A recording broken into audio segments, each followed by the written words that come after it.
안녕하세요 여러분, 의무기록 관리 및 실무 시간이에요. 우리 학생들 보통 하고 싶은 일이 있을 때는 도전해 본다 라는 말을 많이 쓰잖아요. 근데 원래 그 도전이라는 의미가 전쟁을 건다 라는 의미래요. 근데 우리가 뭔가 하고 싶은 일이 있을 때는 그 전쟁을 걸 만큼 이제 간절함이 있어야 된다 라는 얘기가 있는데, 뭔가 하고 싶을 때 항상 그 길에 대한 길은 있다고 합니다. 그래서 그 길이 꼭 하나라는 법도 없다라고 하니까 우리 학생들 뭔가 하고 싶은 일 있을 때는 그 간절함을 동반을 해서 열심히 추구하는 그런 학생들이 됐으면 좋겠어요. 자, 이번 주 강의도 잘 따라오시고요. 출발하도록 하겠습니다. 출발! 자, 이번 주 강의 시작을 할게요. 이번 주 강의가 벌써 9장 의료 데이터베이스를 배우게 됐어요. 이제 14주차 강의이기 때문에 이제 마지막을 위해서 잘 따라와 주시고요. 자, 의료 데이터베이스 같은 경우는 이제 목차를 살펴보면 의료 데이터베이스의 개요 어떤 것들이 있고, 그 다음에 모델은 어떤 것들이 있고, 또 시스템 구성은 어떻게 이루어져 있으며 모델링과 데이터베이스 설계하는 과정에 대해서 한번 살펴보도록 하겠습니다. 자, 데이터베이스, 데이터 같은 경우는 이제 자료를 데이터라고 하잖아요. 이제 데이터 같은 자료 같은 게 우리가 이제 의사 결정을 할 때 굉장히 중심적인 역할을 하기 때문에 굉장히 정확하고 구조화, 표준화되어 있어야 되겠죠. 그런 이제 데이터들이 이제 그 집합이 된 게 데이터베이스고, 그 다음에 그런 데이터 저장의 실체를 우리가 파일이라는 명칭을 하죠. 근데 이제 이런 파일 같은 경우는 우리가 이제 그 데이터베이스를 관리하고 정리하기 위해서는 컴퓨터를 이용을 할 수밖에 없는데, 이런 컴퓨터 파일 체계를 통해서 우리가 물리적으로 기록해 놓는 이런 것들을 이제 파일 시스템이라고 합니다. 그래서 이 파일 시스템 같은 경우는 각각 이제 그 업무별로 파일을 만들어 놔서 그것을 이제 제대로 처리하기 위한 어떤 이제 독립적인 응용 프로그램, 독립적인 이제 그 어플리케이션하고 상호 연동이 될 수 있어야 된다라는 게 있는데, 단점이 어떤 데이터의 중복성이라든지 데이터의 종속성이라는 이제 단점이 있어요. 그래서 이제 파일 같은 경우는 장시간 이제 저장이 되어 있어야 되고, 그 다음에 저장된 데이터를 이제 필요시에 즉시 추출을 해서 활용할 수 있게끔 되어 있어서 이제 접근도 용이해야 되고, 어떤 갱신, 수정 뭐 이런 것들이 이제 가능을 해야 되는데, 이런 데이터의 그 종속성이라는 거는 프로그램을 저장하는 방식에 따라서 데이터의 저장 방식도 바뀌는 이런 것들이 단점이 있었단 말이죠. 그러다 보니까 뭐 비용도 증가하고 유지 보수도 어려워지고 이런 이제 단점이 있다 보니까 우리가 오늘 이제 그 중요하게 공부할 데이터베이스 관리 시스템이라는 게 생겼고, 그것을 우리가 어떻게 모델링해서 활용을 할 수 있느냐를 이제 오늘 공부를 하시게 돼요. 그래서 어떤 이제 그 DBMS라고 해서 요게 이제 사용자가 사용하는 응용 프로그램하고 데이터베이스 간의 이런 인터페이스 역할에서 정보 교환이라든지 결합 이런 것들을 이제 만들어 놓은 요런 그 데이터베이스 관리 시스템에 대해서 오늘 정확하게 이론적으로 좀 살펴볼 건데요. 이제 병원 같은 경우는 이제 병원 정보에 있는 데이터베이스 같은 경우는 여기 나와 있다시피 뭐 처방전, 그 다음에 뭐 진료 내역, 그 다음에 뭐 진료비, 약품, 의료 소모품 이런 이제 여러 가지 자료들이 있을 거란 말이죠. 그런 자료들을 이제 제대로 통합을 해서 잘 저장을 해서 관리할 수 있게 만들어진 거예요. 그래서 이런 병원 데이터베이스 활용 같은 경우는 어떻게 되어 있냐면, 이제 병원 같은 경우는 이제 자료가 이제 그 굉장히 많이 자주 변경이 되죠. 이제 업그레이드 되고 수정할 수 있어야 되고, 그런 이제 방대한 양의 데이터를 관리하기 위해서는 이런 이제 데이터베이스 관리 시스템 이런 것들이 이제 필요해졌고, 그 다음에 환자분들의 신상 명세 이런 것들을 이제 일괄적으로 작업하기 위해서도, 그 다음에 환자의 투약이라든지 처치에 관련된 정보 이런 것들을 체계적으로 수록할 수 있는 작업 이런 것들이 필요했고요. 그 다음에 이제 여러 가지 그 자료들이 여러 가지 형태로 있단 말이죠. 그래서 이제 뭐 어떤 그 형태의 엑스레이라든지 CT 이런 영상 정보라든지 텍스트라든지 뭐 그냥 그림이라든지 사진 이런 것들을 잘 저장을 하고 검색할 수 있게끔 만들어진, 그래서 활용하기 위해서 만들어진 것이 이제 요 의료 데이터베이스인데요. 자, 보시면 의료기관이라든지 기업 이런 데서도 이제 그 데이터가 굉장히 많이 이제 방대해짐에 따라서 그 데이터를 통합적으로 관리할 수 있고, 그런 것들을 우리가 이제 좀 더 생산적으로 정보를 이제 창출을 끄집어내서 이거를 이제 그 발전적인 방법으로 뭐 조직 내도 그렇고 의료기관도 그렇고 이제 조금 더 이제 생산적으로 만들어지기 위해서 만들어진 게 이제 데이터베이스인데, 여기 보시면 데이터베이스 시스템 같은 경우는 데이터의 공유가 용이해야 돼요. 그래서 이제 한 사람만 활용할 수 있는 자료가 아니라 여러 사람이 같이 이제 한눈에 보면서 실시간으로 볼 수 있어야 되고, 그 다음에 중요한 게 이제 보안성이죠. 그래서 어떤 이제 데이터의 보안성이 높아야 되고, 그 다음에 이제 구조화 될 수 있어야 된다라고 했잖아요. 그래서 이제 데이터의 표준화가 이제 그 구조화 되어 있어서 이제 사용하는 사람, 보는 사람들이 좀 쉽게 볼 수 있어야 되고, 그 다음에 데이터의 중복성을 최소화한다. 그래서 뭐 비용이라든지 이런 것들을 절감할 수 있어야 되고, 그 다음에 데이터는 정확해야 되겠죠. 그죠? 이제 거짓 없이 정확하게 데이터 무결성 유지 이런 것들도 필요하고, 그 다음에 데이터가 이제 뒤에 나오지만 데이터 나름의 이제 독립성을 추구할 수 있게끔 만들어져 있어야 되는데, 그래서 여기 보시면 데이터는 여기 뭐 여러 가지 위치라든지 복사의 투명성이라든지 조회해서 수정했을 때 그것을 이제 투명하게 볼 수 있는 거라든지 뭐 성능의 투명성 이런 것들을 이제 고려를 해서 이제 그 공유성, 그 다음에 이제 단순성, 그래서 이제 보기 편해야 되고 정확해야 되는 무결성이라든지, 그 다음에 자료를 수시로 업데이트 하려면 이제 데이터베이스의 확장성 이런 것들도 이제 그 고려를 할 수 있어야 되고, 그 다음에 이제 어떤 비중복성, 그래서 이제 한 자료가 여러 군데 이제 나눠져 있지 않도록 주의할 수 있도록 나와져 있어야 돼요. 그래서 이 데이터베이스 같은 경우는 일단 이제 처음에도 얘기한 것처럼 다수의 사용자들이 데이터베이스 내에 데이터에 쉽게 접근할 수 있도록 시스템이 이제 만들어져야 되는 이런 이제 고려 사항이 있습니다. 자, 그럼 데이터베이스 같은 경우는 이제 데이터베이스를 어떻게 정의를 해 놨느냐. 그래서 이제 여기 네 가지가 있는데요. 일단 통합적이어야 되겠죠. 통합적이어야 되고, 저장을 했을 때 조금 더 데이터를 이제 그 쉽게 저장을 할 수 있는 저장 매체 이런 것들이 있어야 되고, 그 다음에 데이터는 어떤 각 조직의 그 존재의 이유, 목적, 그 다음에 이제 어떻게 유용하느냐에 따라서 데이터 집합이 이루어져야 되고, 그 다음에 다양한 여러 가지 그 어플리케이션, 응용 프로그램이 공동으로 여러 사람이 소유하고 유지 가능할 수 있는 이런 데이터베이스여야 된다라고 해서 이렇게 네 가지 통합 데이터, 저장 데이터, 운용 데이터, 공용 데이터 이런 식으로 이제 데이터베이스의 정의 이런 것들이 나와 있습니다. 자, 그러면 데이터베이스 같은 경우는 데이터의 방대한 양을 관리하기 위해서 요 네 가지 목적으로 이제 구분될 수 있어야 되는데요. 자, 데이터의 독립성. 데이터 자료 같은 경우는 어떤 논리적으로도 이제 독립성이 유지가 돼야 되고 물리적으로도 독립성이 유지가 돼야 되는데, 이런 데이터 관리 같은 게 논리적 구조 변경이 됐다라고 해서 응용 프로그램에 영향을 미치면 안 된다라는 게 이제 논리적 그 독립성의 데이터 독립성이 되는 거고요.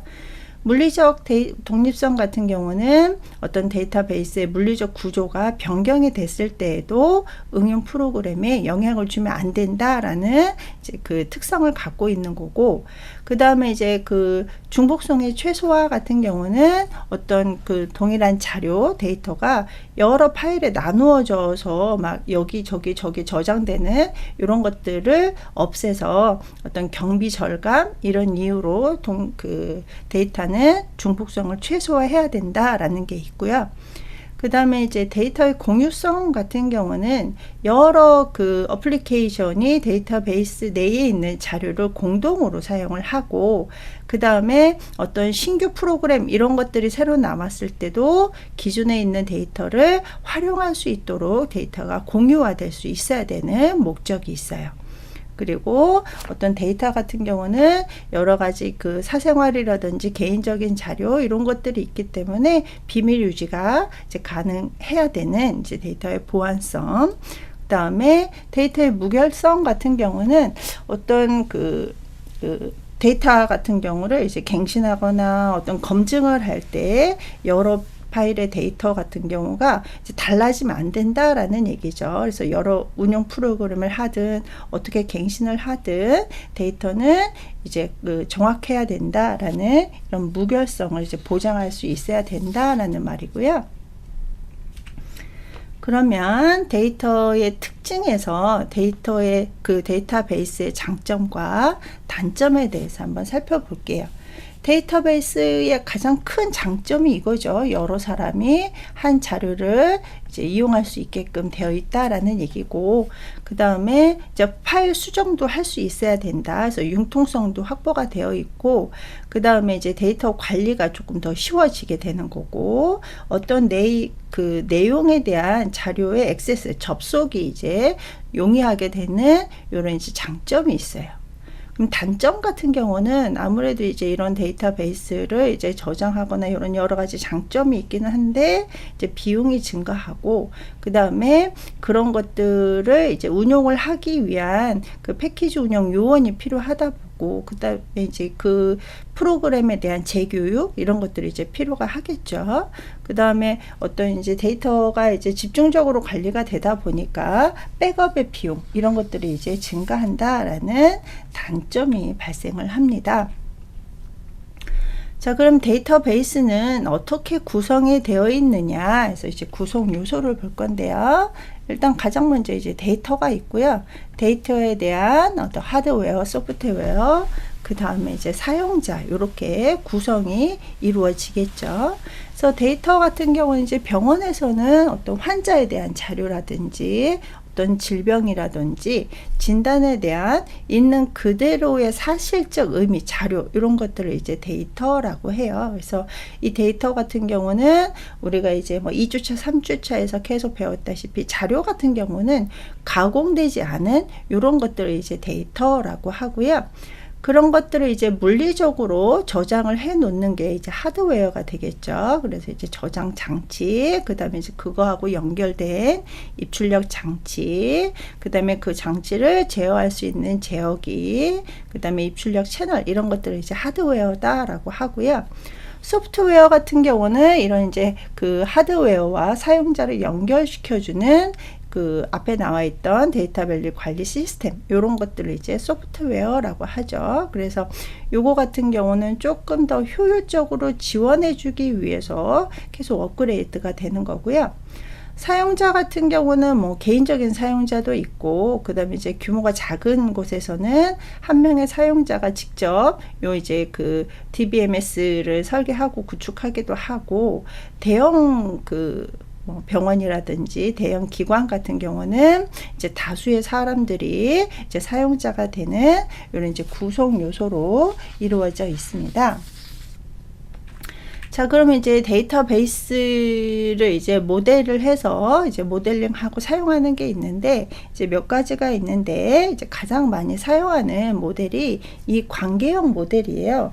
관계형 모델 같은 경우는 이제 우리가 이제 모델링 하는 게 어떤 접근하는 방법에 따라서 조금 이제 분류를 해 놓는 것이라고 생각을 하면 되는데, 관계형 모델 같은 경우는 말 그대로 어떤 개체와 개체 사이에 어떤 특성을, 이제 속성을 보고 그거에 대한 연관성, 관계에 대해서 한번 모델을 하는 것을 관계형 모델이라고 해요. 그래서 여기 보시면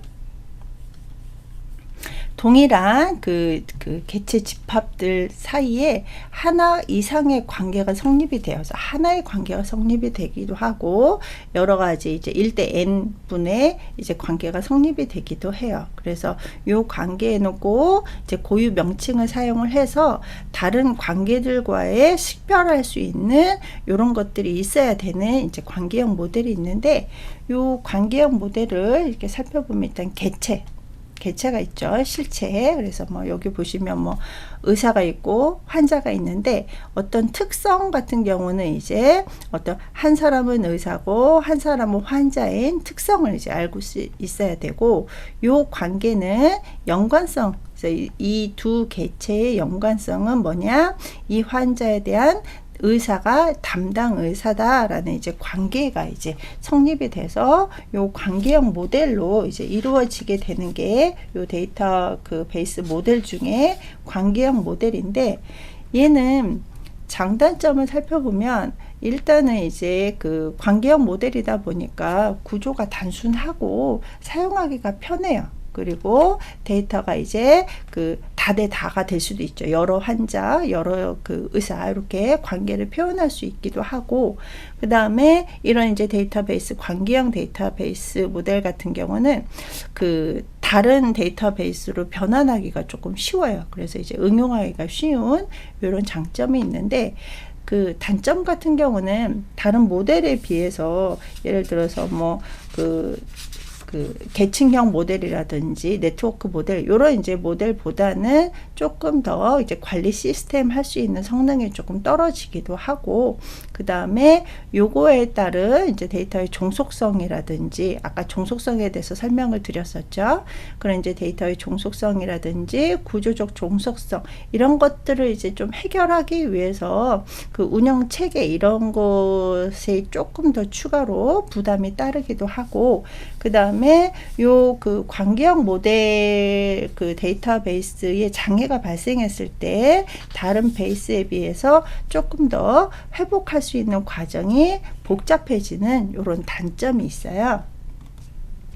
그러면 관계형 모델에 대해서 한번 이렇게 쭉 볼 건데, 용어 잠깐 보면 뭐 관계라는 게 있고 속성, 그 특성이죠. 그 다음 이제 투플, 이렇게 행, 요런 것들을 이제 투플이라고 해요. 그 다음 이제 그 도메인 네임, 그 다음에 이제 그 도메인 네임에 있는 그 투플에 대한 기본키라든지 그 후보키, 그 다음에 이제 데이터베이스 이상, 뭐 이런 것들이 있는데, 여기 보면 이제 요 투플 같은 경우는 이제 의사 번호, 의사명, 환자 번호, 그 다음에 환자명, 이런 식으로 이렇게 쭉 이제 속성을 나타낸 다음에 그것을 이렇게 그 열에 따라서 레코딩 기록을 해 놓은 이런 것들을 이제 관계형 그 모델이라고 해요. 그래서 이제 요 학교 같은 경우는 학생에 따른 학번과 이름, 학과 이런 것들을 이렇게 쭉 해놓고, 그 다음에 요 수강 내용이 이제 그 나와 있죠. 그래서 이렇게 쭉 봐서 그 김진희라는 학생이 요 그 과목을 이제 수강을 했어요. 그 수강한 거에 대한 성적이 이렇게 쭉 나와 있죠. 그러면 요 과목 번호 가지고 과목명을 확인할 수 있는, 그래서 요 관계, 요 관계, 요 관계에 대한 것들을 이제 쭉 모델링 해 놓은 것을 관계형 모델이라고 합니다. 자, 그럼 두 번째로 계층형 모델을 볼게요. 말 그대로 이제 그 계층형 모델 같은 경우는 층층으로 이렇게 쭉쭉쭉쭉 내려오는 건데, 개체 같은 경우는 요 환자라는 이제 개체는 정보의 기본 단위, 되는 거고, 속성 같은 경우는 이제 그 개체를 기술하는 특성, 그래서 이렇게 속성 같은 경우는 이 환자의 나이는 몇 살이었고, 성별이 어떤 성별이었고, 심장에 대한 검사 이런 것들을 이렇게 쭉쭉쭉쭉 그 만들어 놓는 이렇게 그 나무 형태로 되는 게 계층형 모델인데, 여기 나와 있다시피 이 계층형 모델은 자노드라는 게 있고 부노드라는 게 있는데, 이게 이제 그 부모 자녀 관계예요. 그래서 부모 자녀 관계가 되다 보니까 얘는 부노드가 되는 거예요. 그래서 부노드는 하나밖에 없는 거고, 이에 따른 자노드는 여러 가지 형태를 갖는, 그래서 계층적인 구조를 갖는 요 모델링을 이제 그 계층형 모델이라고 합니다. 그래서 뭐 요렇게 쭉쭉쭉 속성에 따라서 나이는 뭐 30이었고 성별은 남자였고, 이런 식으로 그 가지치기 하는 것처럼 쭉 내려올 수가 있습니다. 자, 그러면 이제 그 아까 관계형 모델에 대한 장단점을 살펴봤었는데, 계층형 모델에 대한 장단점도 한번 쭉 살펴볼게요. 그러니까 이 그 계층형 모델 같은 경우는 그냥 모 노드에 따라서 자노드를 쭉쭉쭉 내려오면 되기 때문에 좀 사용하는 사람이 쉽게 사용할 수 있고, 그 다음에 이제 제한 사항이 많기 때문에, 그래서 이제 모 노드에 따른 자보드만 쭉 하다 보니까 이제 다른 모델보다 조금 더 사용하기가 쉬워요. 그리고 이미 모 노드가 지정이 되어 있기 때문에 어떤 예측 이런 것들이 이제 단순해지게 되는 거고, 단점 같은 경우는 이렇게 구조가 이제 엄격하다 보니까 어떤 기록이라든지 이런 것들을 할 때 추가나 삭제 이런 것들이 이제 복잡해져요. 그래서 이제 자노드가 이제 변할 수는 없는데, 그런 것들이 이제 변했을 때 이제 다시 한번 이제 그 모델링을 해야 되는 이런 것들이 있고요. 그다음에 여기 이제 예를 한번 살펴보면 학과에 대한 모 노드가 있죠. 그러면 이제 학과 모 노드에 따라서 학생에 대한 학년, 성명, 그다음에 뭐 출신 고교, 그다음에 그 사람에 따른 어떤 이제 수강 레코드 이런 것들을 이렇게 쭉쭉쭉쭉 이렇게 밑으로 그 이어서 이제 그 모델링 할 수 있는 이런 것들을 계층형 모델이라고 합니다. 자, 그럼 세 번째로 네트워크형 모델을 살펴볼 건데, 이 네트워크 같은 경우는 계층형 모델에서 조금 더 업그레이드 된 거예요. 그래서 계층형 같은 경우는 그냥 쭉쭉쭉 내려오는데, 이 네트워크 같은 경우는 말 그대로 있던 어떤 그 세그멘트, 그 어떤 그 단면, 그 분할된 이런 것들을 그물처럼 망처럼 쭉 해서 상호작용할 수 있게끔 이렇게 만들어 놓은 게 이제 네트워크형 모델인데, 얘 같은 경우는 이제 그 계층형 모델 같은 경우는 이제 모노드와 자노드가 있는데, 이 네트워크형 같은 경우는 이제 오너 레코드가 있고, 그 밑에 이제 멤버 레코드처럼 이렇게 주종 관계로 만들어진 이런 것들 이제 네트워크형 모델이라고 해요. 그래서 장점 같은 경우는 이제 다양한 검색을 할 수 있게끔 이제 만들어져 있고, 그 다음에 어떤 데이터에 대한 접근이라든지 유연성 같은 경우가 조금 더 유용하죠, 그죠? 그래서 이제 관계가 이게 쭉 그 서로 상호작용을 하다 보니까 이제 검색을 할 수 있게끔 되어 있는데, 단점이 아무래도 조금 더 이제 그 다양한 검색을 하고 유연성이 있다 보니까 이제 그 프로그램을 작성을 할 때 다른 것보다는 약간 복잡을 하고, 그 다음에 데이터의 독립성 같은 경우는 이렇게 딱딱딱딱 떨어지지 않는 이런 이제 독립성 같은 경우가 다른 모델에 비해서 약간 좀 어렵다라는 이제 단점이 있습니다. 자, 그래서 이제 모델에 대해서 살펴봤고, 그 다음에 이제 데이터베이스의 구성에 대해서 한번 살펴볼 건데, 이 스키마 같은 경우는 사실 그 심리학과에서 많이 쓰는 건데, 이 그 데이터베이스에서 사용을 할 때는 어떤 그 적어놓은 레코드와 레코드의 관계라든지 검색 방법 이런 것들을 이제 정의해 놓은 것을 스키마라고 해요. 그래서 어떤 뭐 조작 방법이라든지 데이터 값들이 갖는 제약 조건 이런 것들에 대해서 적어 놓은 것을 스키마라고 하는데요. 여기 보시면 이제 데이터베이스가 있죠. 데이터베이스에 이제 그 인터페이스를 이용을 해서 여기 보시면 개념 스키마가 있고 그 다음에 이제 그 외부 스키마가 있는데 요거는 이제 위에 의미가 써져 있기는 하지만 요 밑에 그림을 보면 조금 더 이해하기가 쉬워요. 그래서 내부 단계에서 그 스키마를 정의를 할 때 보면 학번이 이렇게 8바이트로 되어 있고 성명은 10바이트 이런 것들 다 합쳐서 총 길이는 68바이트다 라고 해서 이제 그 데이터베이스를 이용을 해서 내부 단계에서 이렇게 개념을 해 놓죠. 그러면 학번은 8, 성명은 10 이런 식으로 이제 그 개념을 해 놓으면 요것을 이제 개념 스키마라고 하는데 이것을 이용을 해서 응용을 통해서 외부 스키마를 통해서 학적과에서는 여기에서 학번과 성명, 성적이 필요하니까 이렇게 이제 스키마를 해 놓을 수 있는 거고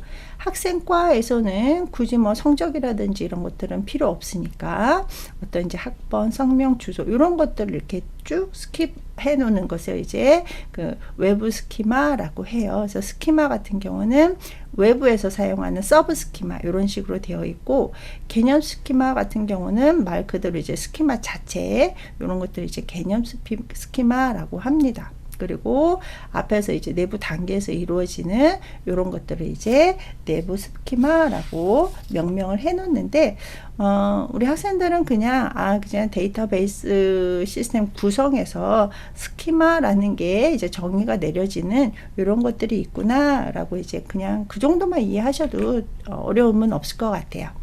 자, 그 다음에 이제 그 데이터베이스를 정의하고 그 액세스, 그 접속할 수 있는 수단에서 여러 가지 이제 그 언어가 있는데 보면 데이터 정의어. 그래서 말 그대로 이제 어떤 그 정해진 순서의 패턴에 따라서 입력시켜 놓는 데이터 정의어가 있고 그것을 이제 그 조작해서 데이터 서버 언어라고 하는데 응용 프로그램이 이제 데이터베이스에 있는 데이터를 그 사용자가 그 사용자에게 제공하기 위한 이런 것들을 이제 조작어라고 하고요.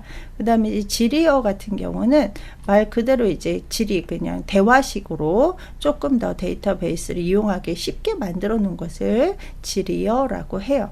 그 다음에 데이터 제어를 할 수 있게끔 기술해 놓은 언어를 데이터 제어 언어라고 합니다. 그래서 요거 언어에 따라서 이제 데이터베이스에 접속할 수 있는 수단에 대한 언어들이 이제 나누어지게 되는 거죠.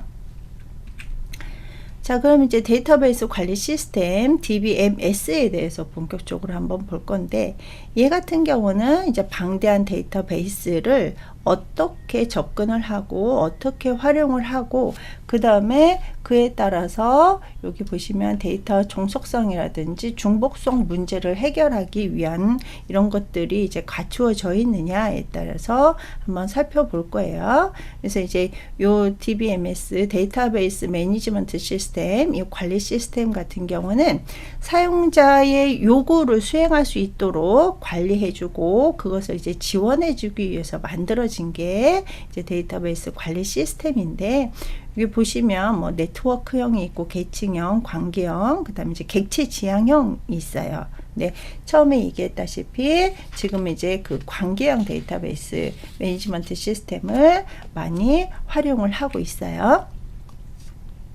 자, 데이터베이스 이제 모델링 같은 경우는 여기 보시면 이제 그 정보에 따른 모델링, 데이터 모델링, 데이터 구조화 뭐 이런 식으로 되어 있습니다. 그래서 정보 같은 경우는 자료, 그 현실 세계에 있는 실체 이런 것들을 이제 저장해 놓기 위해서 이제 그 어떤 자료를 추상화 시키는, 정보화 시키는 요 과정을 이제 정보 모델링이라고 하고요. 요 정보 모델링에서 생성된 이런 것들에 대한 자료를 조금 더 관리하기 쉽게끔 논리적으로 데이터를 이제 데이터 구조를 변화시킨 이런 것들을 데이터 모델링이라고 합니다. 그리고 그것을 이제 저장하기 쉽게끔 변환해 놓은 이런 과정 자체를 이제 그 데이터 구조화라는 명칭을 써요. 자, 그러면 이제 데이터 모델링 같은 경우는 말 그대로 이제 이 세 가지 구성 요소로 이루어지는데, 구조 같은 경우는 어떤 실체, 개체 타입이라든지 개체 타입들 간의 관계를 이제 구조화 한다라고 하죠. 그것을 이제 그 인스턴트 어떤 그 실체에 대한 처리하는 작업을 이제 그 데이터베이스를 통해서 조작하는 기본 도구를 이제 우리가 연산한다라고 하죠. 그 연산하는 곳에서 어떤 이제 개체에 대한 그 논리적인 제약 이런 것들을 이제 제약해 놓을 수 있게끔 한계를 규정해 놓을 수 있는 이런 것들이 이제 나누어져 있어요. 자, 데이터 모델링은 이제 몇 가지가 있는데, 이제 개념화 시켜 놓는 요런 이제 그 개념적 데이터 모델이 있어요. 그래서 이렇게 보시면 이제 뭐 N 과정이 있고, 이제 여기 보시면 이제 과가 있죠. 이제 그 주체의 과에서 과에 해당하는 의사가 있고, 과에 해당하는 간호사가 있어요. 그래서 이렇게 쭉쭉쭉 내려가는 요런 이제 모델링을 이제 그 개념적 그 데이터 모델이라고 하고요. 그 다음에 논리적 데이터 모델 같은 경우는 말 그대로 물리적 저장 장치 위에다가 사용자가 표현할 수 있게끔 사용할 수 있게끔 만들어 놓은 이런 것들을 이제 논리적 데이터 모델이라고 합니다. 그 다음에 이제 그것을 이제 그 컴퓨터에 저장하기 위해서 세부사항 이런 것들을 이제 명시해 놓은 것을 그 물리적 데이터 모델이라고 해요. 자, 그러면 이제 데이터베이스화 하려면 요 5가지 과정을 이제 거치는데요. 이제 가장 먼저 요구 조건을 분석할 수 있겠죠. 그래서 이제 사용자가 요구하는 게 무엇인지 이런 것들을 이제 그 식별할 수 있어야 되고, 그 요구 조건 명세서를 작성을 하고 그 명세서에 대한 기법을 검토를 하는 게 이 요구 조건 분석이라고 해요. 그래서 아주 기본적인 바탕이 되는 건데, 요 요구 조건 분석을 했으면 이제 개념적 설계, 그래서 이제 그 명칭화 할 수 있어야 되겠죠. 그래서 이제 그 사용자가 원하는 이런 것들을 이제 이런 구조를 좀 개념적으로 설계를 해서, 요 같은 경우는 이제 아까 관계형 모델 많이 쓴다고 했잖아요. 그래서 이제 개체 관계 모델로 이렇게 표현을 해 놓는 단계를 개념적 설계 단계다라고 하고, 개념을 정의를 해 놨으면 요것을 이제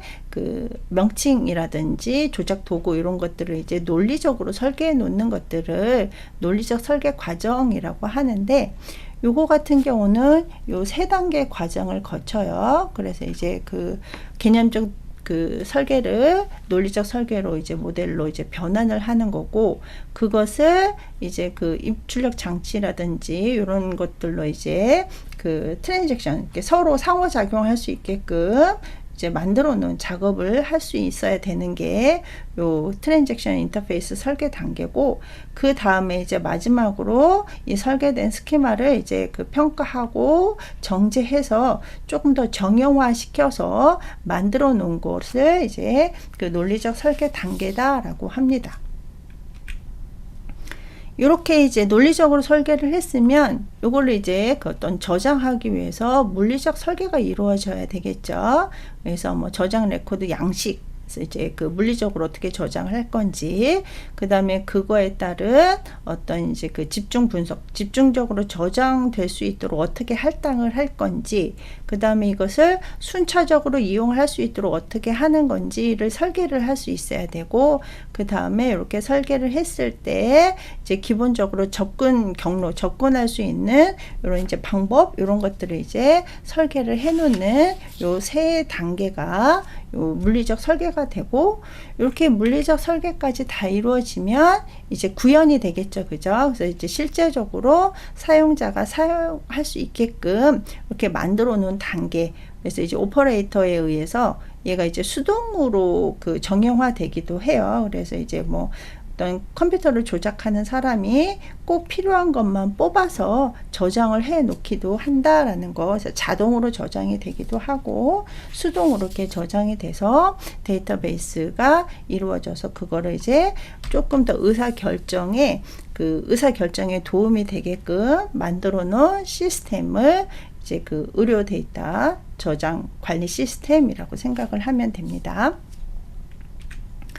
자, 그래서 이제 빠르게 의료 데이터베이스에 대해서 공부를 해봤는데, 정리를 하자면 데이터베이스라는 게 어떤 것이었고, 그 다음에 그것을 의료에 적용을 해서 의료 데이터베이스의 개념이라든지 이것에 대한 정의와 어떤 목적으로 이루어져 있는지, 그 다음에 이제 데이터베이스의 모델의 종류 여러 가지가 있었죠. 그래서 이제 이 종류에 대해서 시스템 구성 요소에 대해서 살펴봤고, 그 다음에 데이터베이스 설계 단계의 5가지 과정의 설계 단계에 대해서 살펴봤습니다. 자, 이번 주 강의는 여기까지고요. 자, 과제 제출 시간으로 넘어가도록 할게요. 자, 이번 주 과제 내드리도록 할게요. 이번 주는 의료 데이터베이스에 대해서 공부를 해봤는데요. 이 데이터베이스의 구성 요소와 의미에 대해서 다시 한번 공부를 해보고 기술하는 것으로 냈습니다. 자, 이번 주도 수고했어요. 다음 주에 만나요.